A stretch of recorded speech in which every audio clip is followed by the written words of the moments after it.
versículos de 15 a 22. Diz assim a palavra do nosso Deus.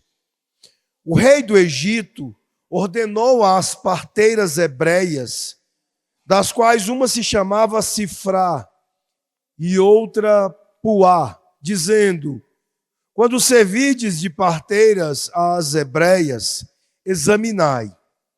Se for filho, matai-o.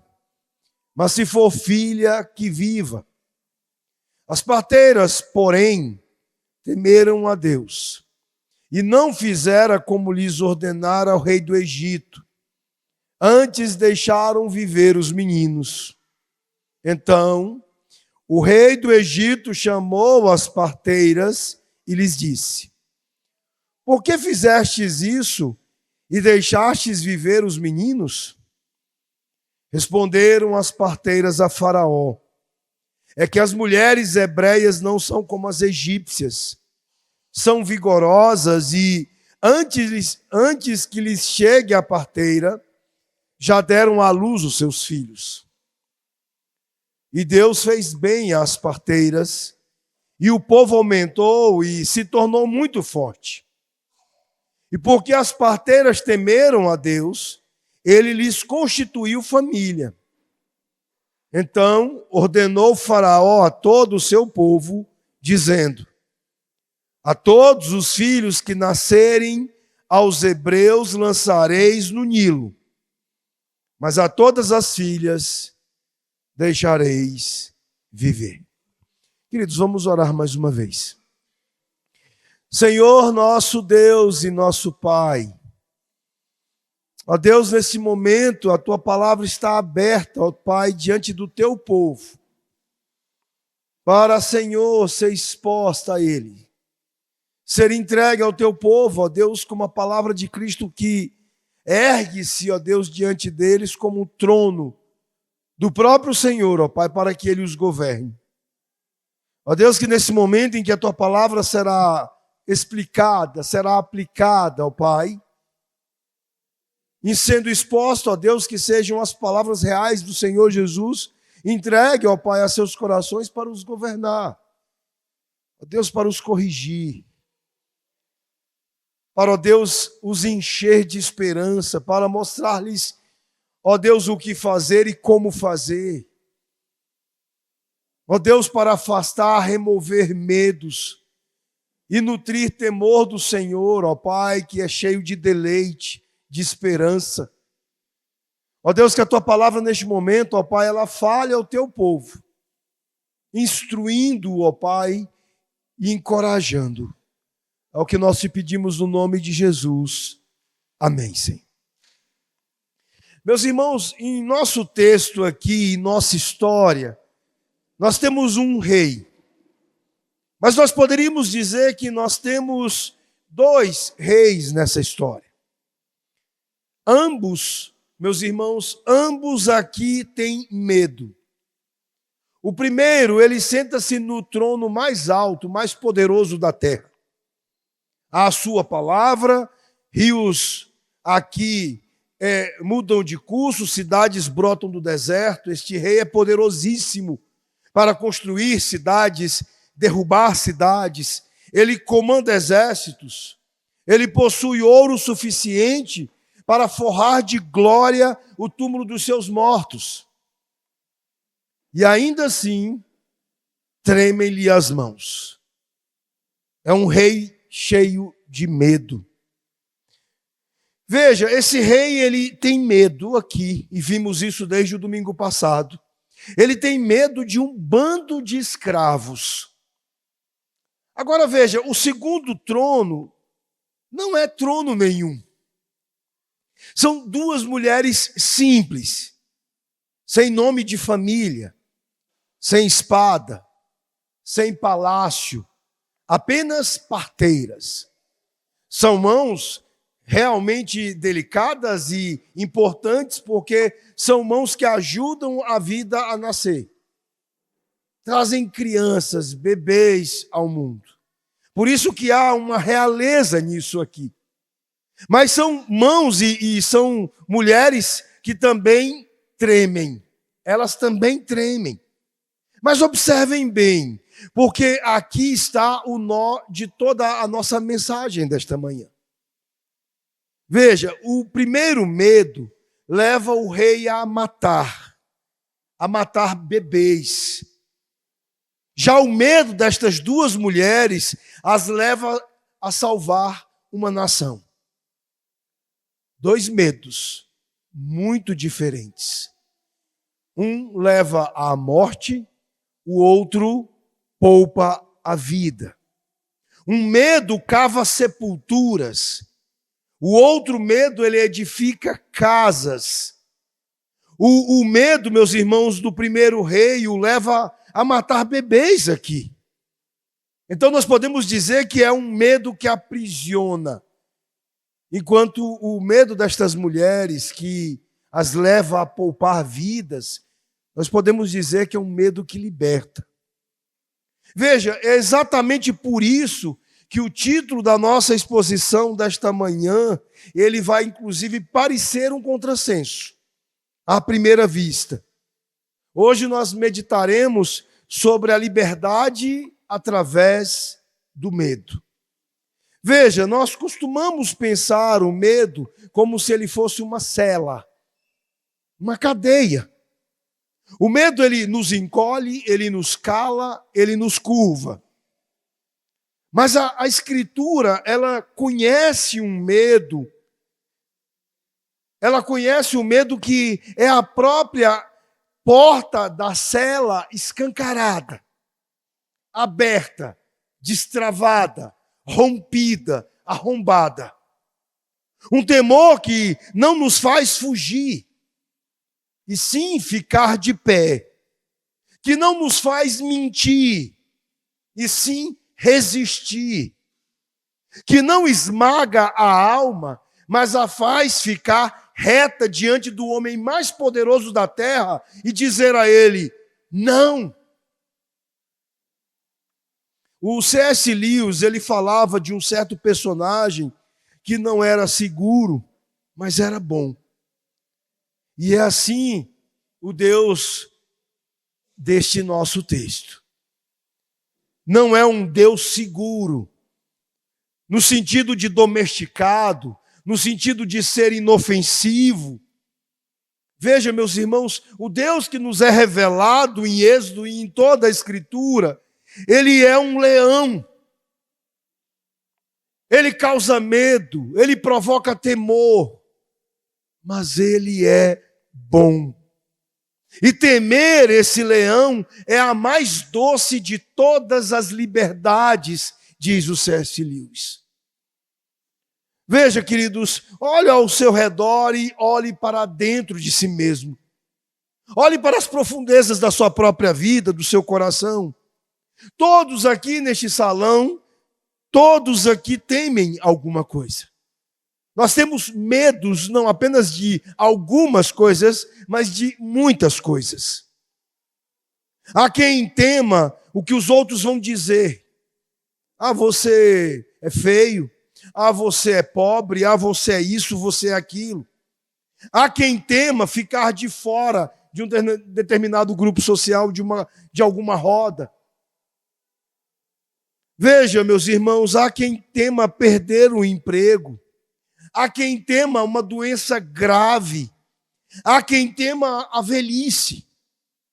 Há quem tema a solidão. Há quem tema o boleto que vence amanhã, dia 22 de junho. Há quem tema, meus irmãos, a conversa que ainda não veio. Há quem tema o exame que ainda não foi feito, as provas que ainda serão feitas. A nossa vida é repleta, eu poderia dizer que de alguns é inundada de medos. Mas Provérbios 29 e 25 nomeia essa enfermidade, e o texto de Provérbios faz isso com uma precisão cirúrgica. O texto diz, quem teme ao homem, arma ciladas para si mesmo. O medo do homem é uma rede que nos prende. E quanto mais nos debatemos nela, mais ela nos aperta, ela nos arrocha. É por isso mesmo que o velho puritano, o William Gurnall, ele pôs o dedo na ferida e disse o seguinte: tememos tanto os homens porque tememos tão pouco a Deus. Veja, meus irmãos, esta é a nossa tese, a nossa mensagem do nosso texto desta manhã. Nós meditaremos sobre a liberdade através do medo, olhando para esse texto, vendo-o diante dos nossos olhos e compreendendo que o temor de Deus é a única corrente que, ao nos prender, nos solta.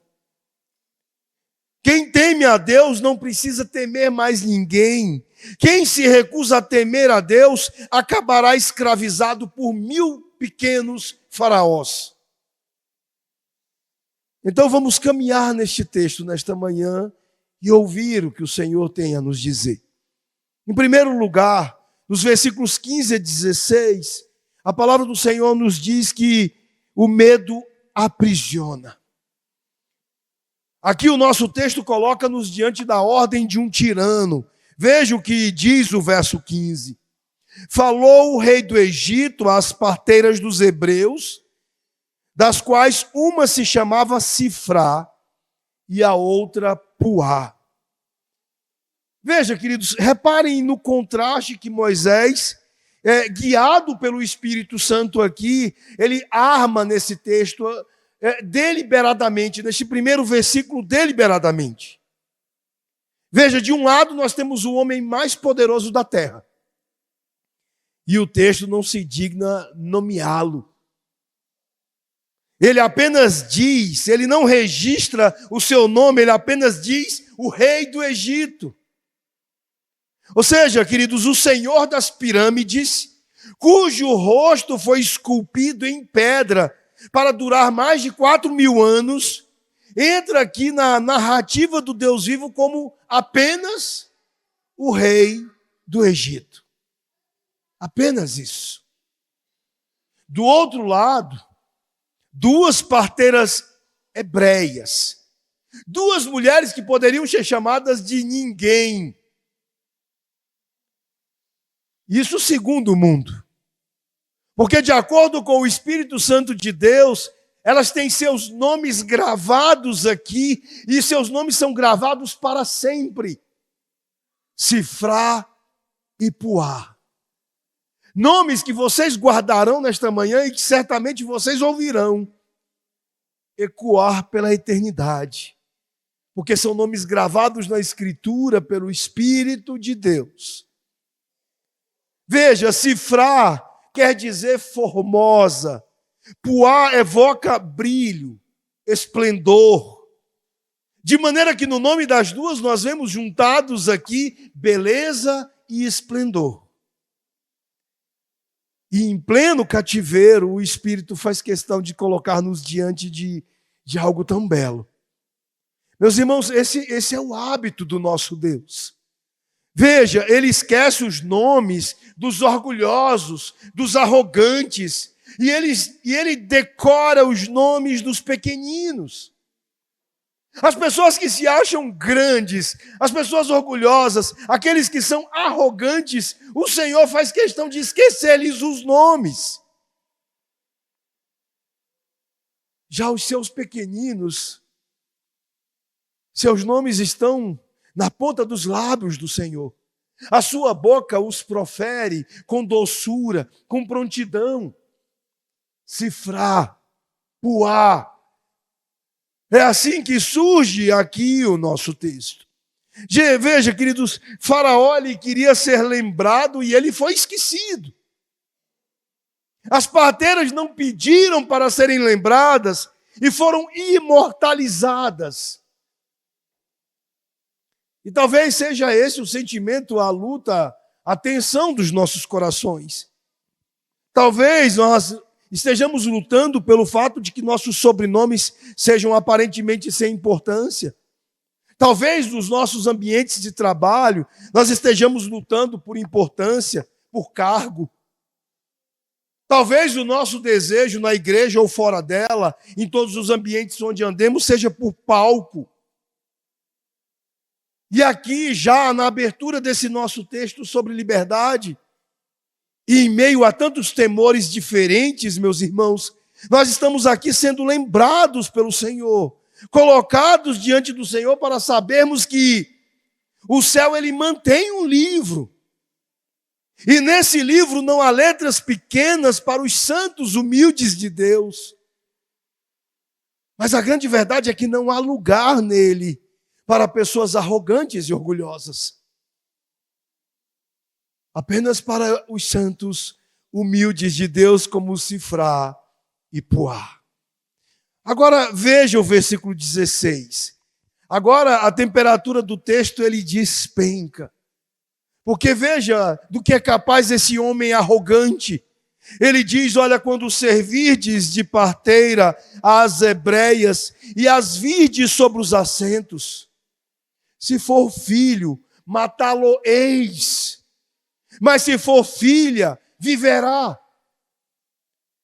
Meus irmãos, é uma ordem fria, calculada, covarde.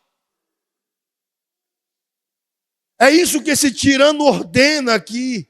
Faraó, aqui ele não manda soldados às portas dos hebreus para cometerem os homicídios que ele pretende.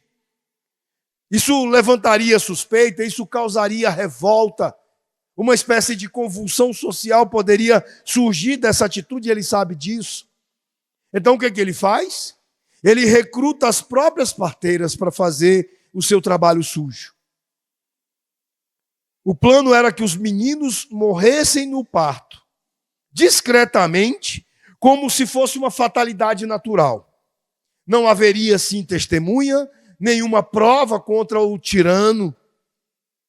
Meus irmãos, aqui nós podemos dizer que o mal aqui, ele não ruge, ele apenas sussurra. Ele não age à luz do dia, ele trabalha no escuro. Agora, por que que ele quer matar os meninos e não as meninas?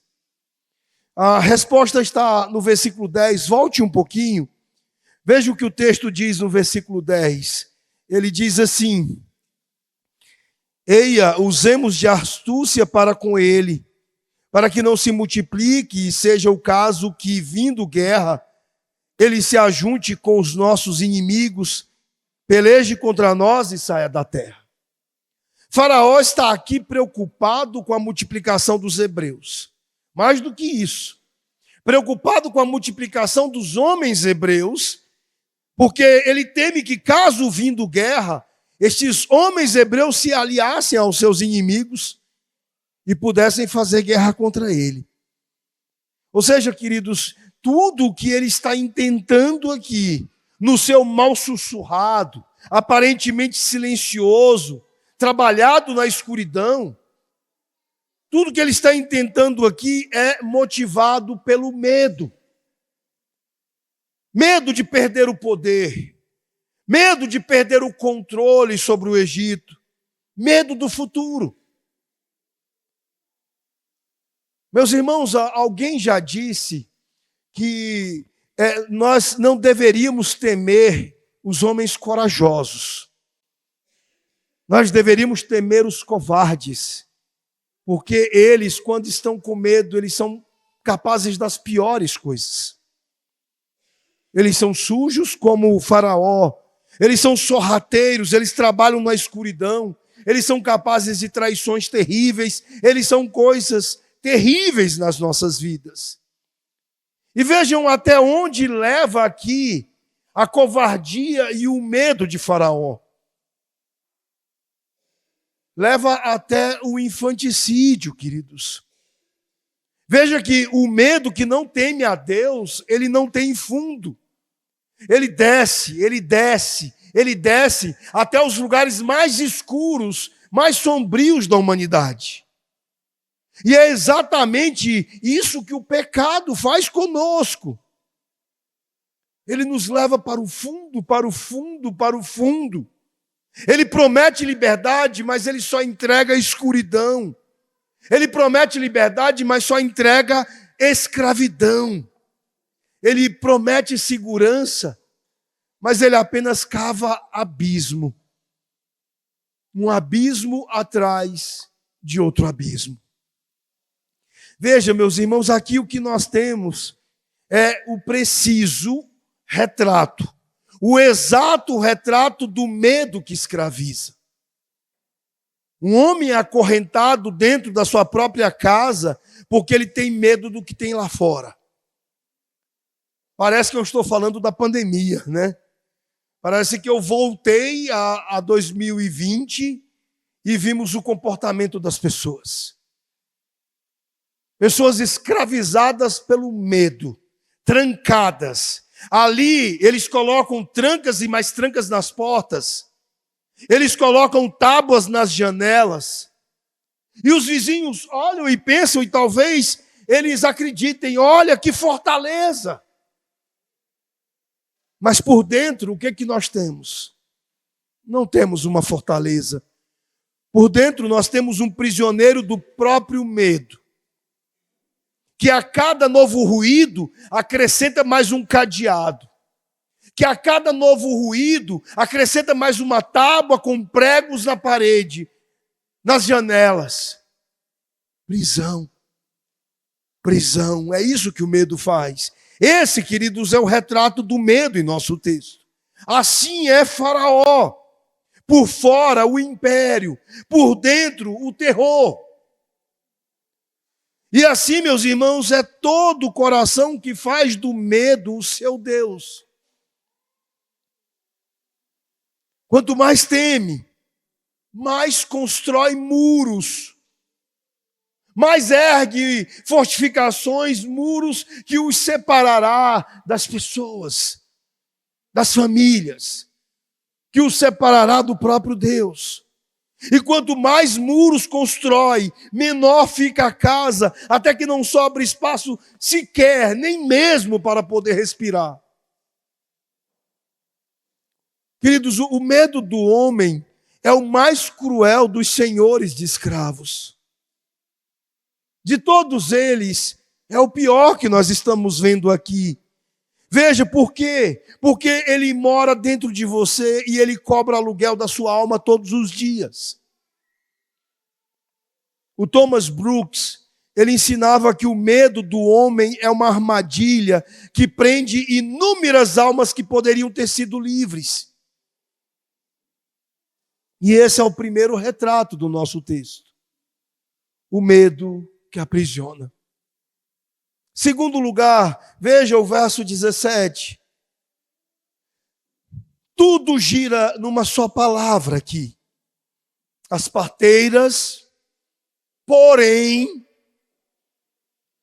esta palavra pode parecer tão sem importância. Apenas um conectivo, apenas uma coisa presente aqui. Mas essa palavra muda tudo. As parteiras, porém, temeram a Deus e não fizeram como o rei do Egito lhes ordenara. Antes deixaram viver os meninos. Meus irmãos, esse porém é a dobradiça de toda a história. Quase nós perdemos esta expressão de tão pequena, mas nela o mundo inteiro vira. Veja, queridos, o homem mais poderoso da terra dá uma ordem, e duas mulheres sem poder algum, elas dizem não. Como elas puderam desobedecer? De onde elas tiraram condição para não fazer o que este homem terrível mandou as fazer? Onde encontraram coragem? Veja, a frase seguinte responde. É a frase-chave da exposição inteira aqui. O texto diz, porém, temeram a Deus. Nós precisamos parar aqui, queridos, e distinguir com cuidado duas palavras que em português elas são muito difíceis de serem distintas. Elas são quase confundidas. Medo e temor. Veja, o medo de que Faraó aqui é escravo, é o terror covarde que lhe corrompe a alma, que lhe encolhe e corrompe. Já o temor das parteiras é uma outra coisa. É a reverência, pavor santo, o assombro diante da grandeza de Deus. Veja, a Escritura chama esse temor, lá em Provérbios 1,7, de o princípio da sabedoria. Capítulo 9, verso 10, Provérbios repete isso. Não é o temor que faz fugir, é o temor que faz ficar de pé, é o temor que faz com que você entenda a sua necessidade de Deus e corra para Ele. Prostre-se diante dEle, busque a sua presença. Não é o pavor de um escravo diante do chicote, é o reverente amor de um filho que prefere morrer a desonrar seu pai. E aqui está o paradoxo glorioso, queridos, do título da nossa mensagem. Foi justamente por temerem a Deus que essas mulheres ficaram livres do medo de Faraó. A liberdade através do medo correto, do temor do Senhor. Veja, queridos, as parteiras elas anteciparam em 1500 anos a confissão dos apóstolos diante do Sinédrio. Lá em Atos capítulo 5, verso 29, quando eles disseram: importa antes obedecer a Deus do que aos homens. Veja, isso não é teimosia, isso não é rebeldia, é a mais alta lealdade daqueles que são filhos de Deus. E percebam, meus irmãos, quem de fato aqui era livre naquele Egito?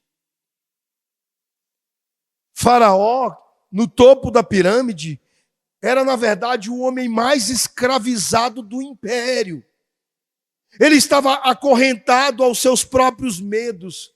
Ele estava mandando matar crianças para aplacar um terror que nunca se aplacava.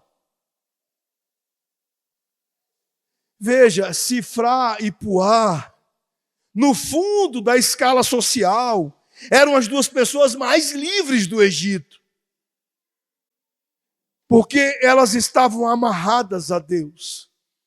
E quem está amarrado a Deus está solto de todo o resto. Não é aprisionado e não é dominado por nada. Absolutamente nada nesse mundo é capaz de prender aqueles que estão amarrados a Deus. Veja, eu gostaria de usar uma imagem com vocês. Crianças, eu quero que vocês prestem atenção. A bússola, ela é extremamente importante para o navio. Imagine um navio em uma tempestade, em uma terrível, uma grande tempestade. Pense ali no navio em alto mar, sobre o vento forte, sobre ondas gigantescas e fortes. Veja, o que mantém aquele barco no rumo não é a ausência de tempestade. Veja, meus queridos, quem não teme a Deus, não tem norte. E o que mantém um barco no norte, queridos? O que mantém um barco no rumo? A bússola. A bússola presa ao norte, ela é indiferente às águas. Ela é indiferente às ondas. Ela é indiferente à tempestade. Tire a bússola do navio e o navio obedecerá a cada onda.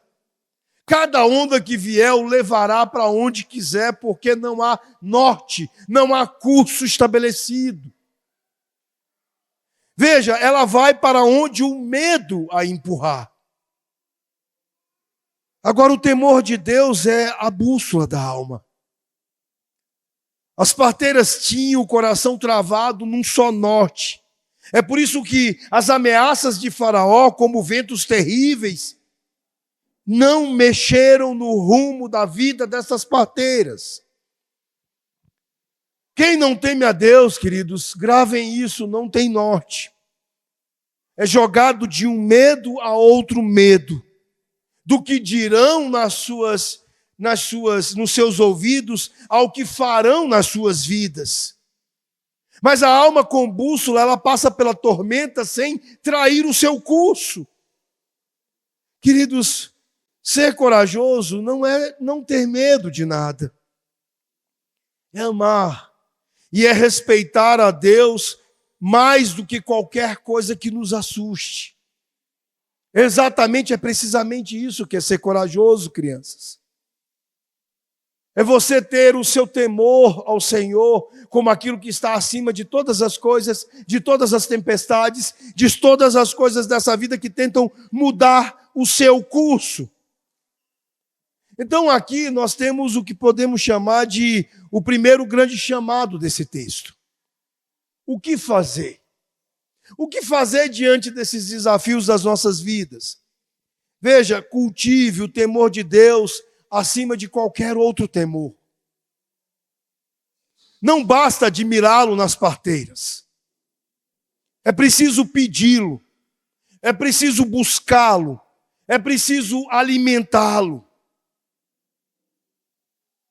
Alguém talvez me pergunte, pastor, como é que eu vou encarar o meu chefe no trabalho? Ou o meu professor numa prova oral? No momento em que talvez o meu nervosismo, o meu temor dos homens me paralise e me domine completamente.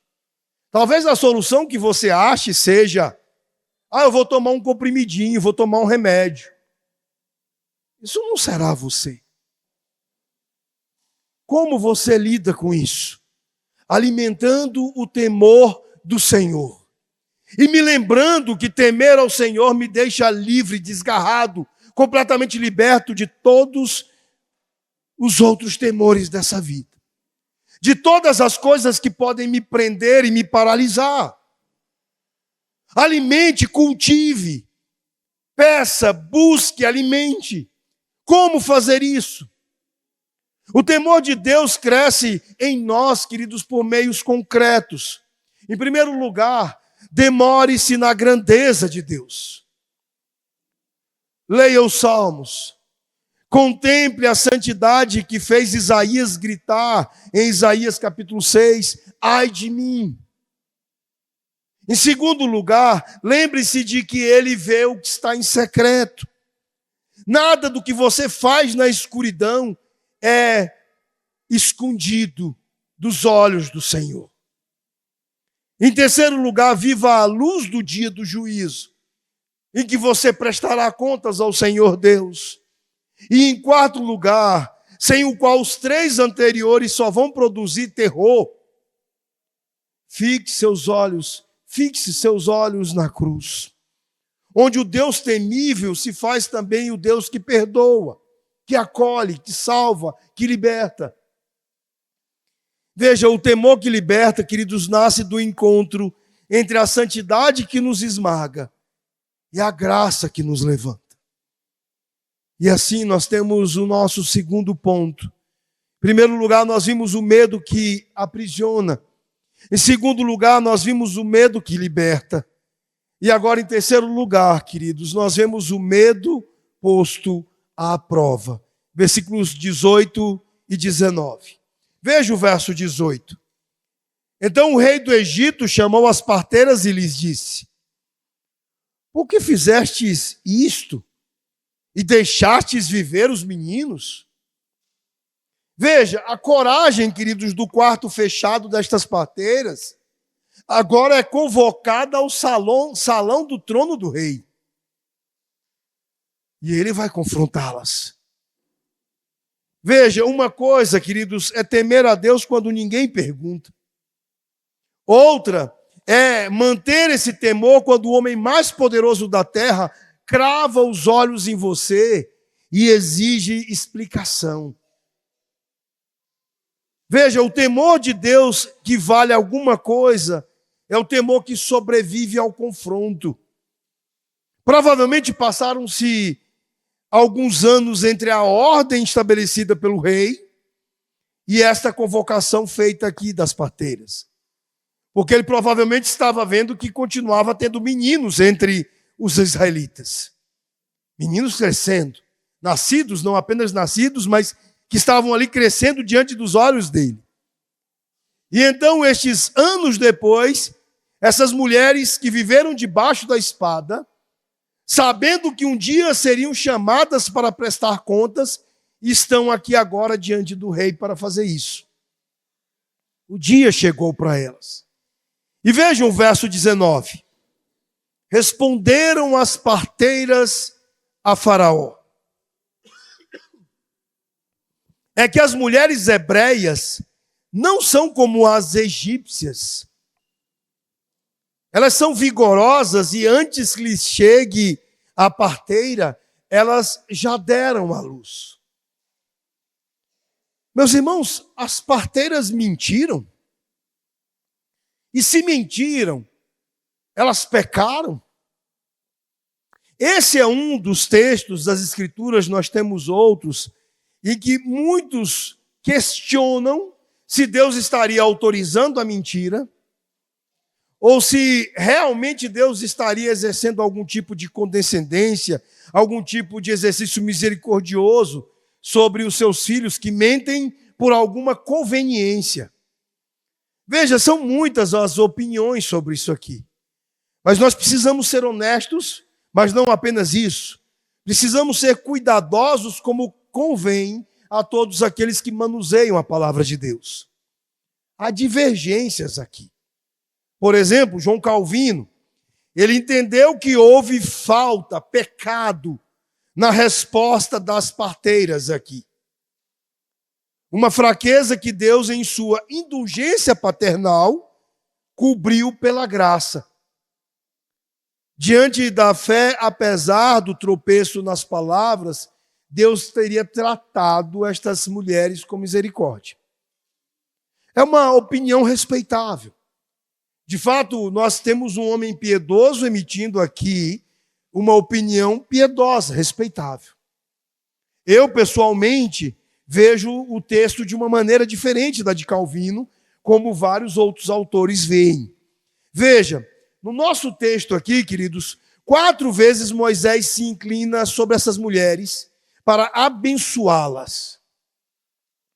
E nenhuma delas as repreende pela resposta que foi dada. Veja no versículo 15. Versículo 15 dá-lhes nomes para serem lembradas como heroínas. No versículo 17 diz que elas temeram a Deus.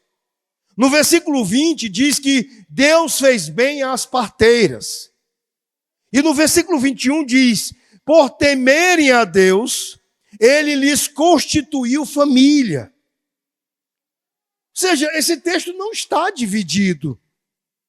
A obra foi boa, mas a fala foi má. Não é essa a divisão que nós encontramos no texto. Veja, a tradição reformada, seguindo as Escrituras, ela obviamente distingue o falso testemunho. Mentir no tribunal para destruir o próximo, para acabar com a sua reputação, para colocá-lo enjaulado sendo um inocente. É fato que o 9º mandamento proíbe estas coisas. Veja, daquele engano legítimo diante de um homicida que, ao exigir a verdade, ele está exigindo, na realidade, uma arma para matar inocentes, é algo com o qual nós não costumamos lidar. É algo diferente daquilo que regula, via de regra, o 9º mandamento.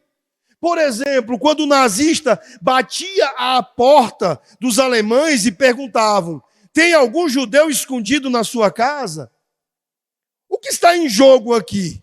O falso testemunho ou a participação no homicídio? O que está em jogo aqui? A quebra do 9º mandamento ou a quebra do 6º mandamento?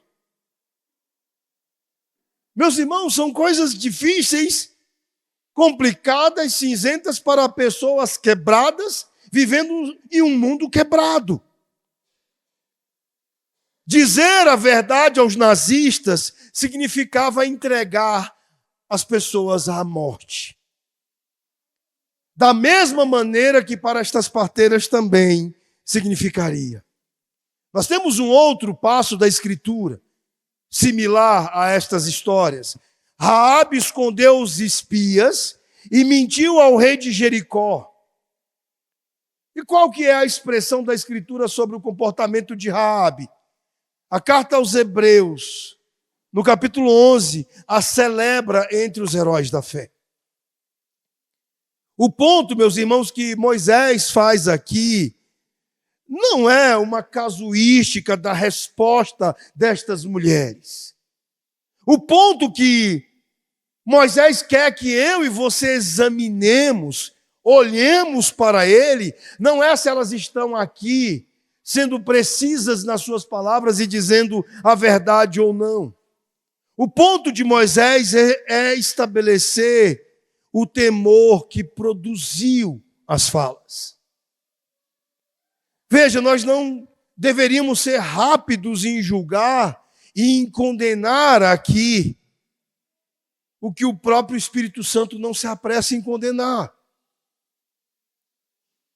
Nos juízos que muitas vezes nós somos apressados em fazer. Mas veja, ao mesmo tempo, é preciso ser cuidadoso aqui para entender que esse texto não é uma licença para mentira de conveniência. Não há uma brecha aqui, por exemplo, crianças, para vocês mentirem aos seus pais onde sobre vocês estavam. Onde vocês estavam. Ou o funcionário falsear um relatório para o seu chefe. Ou para alguém que distorce a verdade a fim de poupar-se de constrangimento. Veja, o que estava em jogo no salão de Faraó era a vida de bebês indefesos diante de um carrasco, de um homicida, de um assassino, de um infanticida. O que está em jogo na maioria das nossas mentiras é apenas a nossa comodidade. É por isso que nós precisamos tomar cuidado quando cotejamos o que acontece conosco e o que acontece com Raabe, o que acontece com essas parteiras. O que aconteceu com os alemães que mentiram sobre não ter judeus em suas casas escondidos. Meus irmãos, o coração da passagem não é sobre quando é permitido mentir. E sim, a quem você teme. A Deus ou ao policial nazista da SS? A Deus ou a Faraó? A quem você teme? Este é o ponto. Sifrá e Puá não procuraram uma saída fácil, porque elas arriscaram a própria vida, a própria cabeça pela vida dos bebês. Então a pergunta que o texto faz não é como escapar. É diante de quem você se curvará. Este é o ponto de Moisés. E o que fazer então? O que fazer, queridos, é nos preparar hoje para o confronto que ainda não veio. A fidelidade no salão do trono se forma antes, se forja antes, quando você está no quarto em secreto. E como fazer isso? Decidir-se agora, e não na hora da pressão, de que lado você estará. Jovens precisam decidir antes de entrarem na sala de aula, antes da festa dos amigos, antes da rolagem do feed nas redes sociais. Decidir o quê? Decidir se crerão e viverão como filhos de Deus, mesmo quando o mundo achar isso loucura. Mesmo quando você for taxado de esquisito e de estranho. E por quê, queridos? Porque o não pequeno de hoje, ele é a construção para o não grande, pronto de amanhã. A coragem é como um músculo, que nunca sendo exercitada nas pequenas lealdades, jamais será capaz de ser exercitada nas grandes lealdades. Portanto, esteja certo, o medo será posto à prova. O seu temor a Deus, ele será posto à prova. Seja pelo soldado nazista, seja pelo policial da SS, perguntando, há judeus aí? Seja por Faraó, perguntando se você matou os bebês. Seja por quem for, a sua lealdade será testada. será posta à prova. Agora veja, o nosso texto ele caminha para terminar dizendo que o medo ele será recompensado. A bondade de Deus para aqueles que o temem. Veja o versículo 20. E Deus fez bem às parteiras. E o povo aumentava e se tornava muito forte. Queridos, vejam como Deus trata os que o temem. Ele lhes faz bem. E a bênção corre em dois leitos ao mesmo tempo aqui. De um lado, a nação inteira está florescendo. Deus está cumprindo, debaixo do nariz de Faraó, a promessa que ele fez a Abraão. De uma descendência inumerável como as areias do mar, como ele prometeu em Gênesis 15. Mas não há apenas uma bênção nacional, corporativa para Israel aqui. De outro lado, as próprias parteiras são abençoadas. Veja, Faraó lhe tramou esvaziar Israel, e Israel transbordou. E esta é uma das mais doces verdades da Bíblia. O mal ele pode planejar, mas quem decide o resultado é o Senhor. E as parteiras, a quem foi dada a missão de matar bebês, aqui elas também são abençoadas e elas têm seus próprios bebês. Veja, e o texto ele termina deixando claro que se de um lado o temor do Senhor é bênção para aqueles que temem, receberá a recompensa do Senhor Deus bondoso para aqueles que o temem. Por outro lado, o medo do tirano ele é redobrado. No verso 22 nós vemos que o outro tipo de medo ele aprisiona ainda mais. Veja o verso 22. Então ordenou Faraó a todo o seu povo, dizendo: a todo filho que nascer aos hebreus lançareis no rio, mas a toda filha deixareis viver. Queridos, agora houve uma escalada do mal. Vocês se lembram que antes o mal era astuto, queria fazer as coisas nas sombras, sem testemunhas, sem provas. Agora o plano que antes era secreto se torna público. O primeiro plano eram duas parteiras, ele fracassou e agora o plano é público e ele se levanta com crueldade, com vingança contra a nação inteira. O que antes era um sussurro, agora vira um decreto. O que era decreto vira genocídio às claras. E é a impotência furiosa do mal se mostrando. Porque, queridos, quanto mais Deus frustra os seus planos, mais alto o mal grita. Mais longe ele tenta estender as suas mãos sujas, malévolas, para praticar o mal. Agora, note uma coisa aqui. Cada novo grito de Faraó é como uma confissão de fracasso. O tirano que precisa recrutar um povo inteiro para matar bebês é um tirano que já está perdendo, que já está fracassando. É exatamente isso que nós começamos a assistir mundo afora. As loucuras de antes, elas já foram fracassadas, derrotadas. Vocês se lembram que o mundo grego, ele ruiu com a sua sodomia, com as suas imoralidades, as suas perversidades.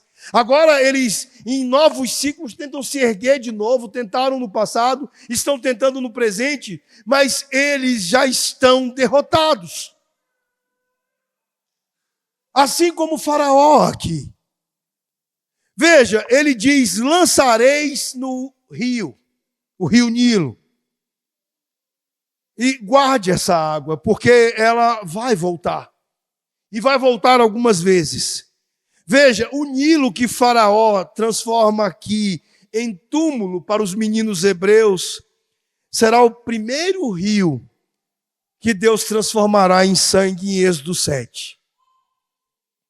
Do mesmo Nilo, Deus tirará um menino hebreu para ser o libertador, porque Moisés será tirado das águas.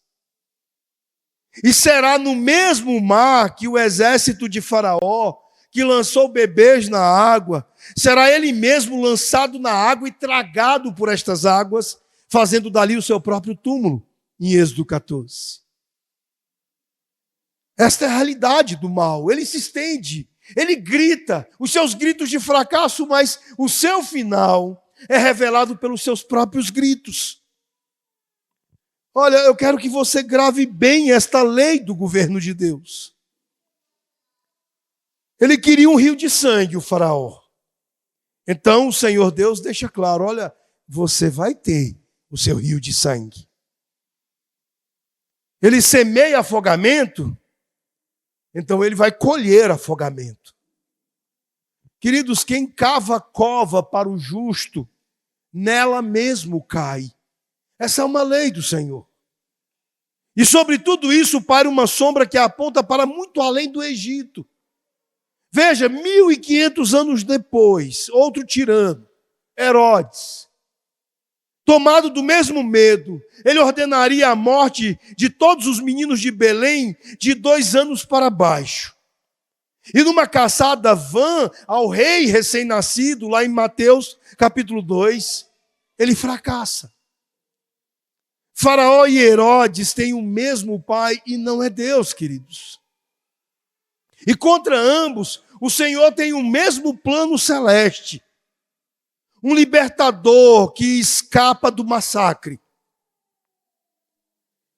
De um sai Moisés, tirado das águas da morte para tirar o povo da escravidão. Do outro sai Cristo, tirado do Egito e, por fim, tirado da própria sepultura pela ressurreição, para tirar o seu povo da escravidão maior, a do pecado. E onde o mal escreve morte, Deus escreve porém. E este é o maior de todos os poréns da Bíblia, queridos. Mas Deus. Veja, crianças, por mais forte que pareça a maldade, Deus é sempre mais forte. Sempre. Ele sempre tem um plano de salvar e ele estabeleceu a salvação definitiva através de seu Filho, Senhor Jesus Cristo. E a pergunta para nós nesta manhã é: a quem você teme? Veja, nós lá no começo vimos a ideia de 2 reis com que começamos. Um trono e 2 sem trono. 2 medos, 2 escravidões. Ou antes, uma escravidão e uma liberdade. Faraó, no auge do poder, escravo do medo, afundado rumo às trevas. E do outro lado, Sifrá e Puá, no fundo do mundo. Livres pelo temor do Senhor Deus, mesmo no fundo da pirâmide social. Erguendo-se rumo à luz. E a palavra de Deus hoje se virou para nós, queridos, para aqui como estamos, nos fazer a pergunta: a quem você teme? Porque o que você crê e a quem você teme molda você. No fim das contas, você é moldado por aquilo que teme, ou aquele diante de quem você se curva. A quem você teme? Veja, aqui está a boa nova que enche de doçura o sermão. Um sermão, meus irmãos, eu sei, de arestas tão duras. O Deus que nós devemos temer é o mesmo Deus que em Cristo expulsa o medo. 1 de João, capítulo 4, verso 18. No amor não existe medo. Antes, o perfeito amor lança fora o medo. Veja que o temor escravo, aquele pavor de condenação que aperta a garganta do pecador e que sufoca, ele só é lançado fora, queridos, pela fé em Jesus Cristo. De maneira que, aprendendo a amar com Ele, nós somos então libertos para também podermos amar e somos livres do medo. Pois o libertador, que foi tirado das águas, o verdadeiro Moisés, o Senhor Jesus Cristo, foi Ele mesmo lançado nas águas profundas do juízo. Do juízo do nosso Deus e em nosso lugar. Na cruz, E de lá ele saiu vitorioso pela ressurreição. Então olhe para o Calvário, olhe para a cruz, sirva Jesus. Renda-se e tema a Ele. E que Ele enche o nosso coração de assombro pelo que Ele é, pelo que Ele fez, pelo que Ele fará, queridos. E que Ele nos abençoe com a liberdade através do medo.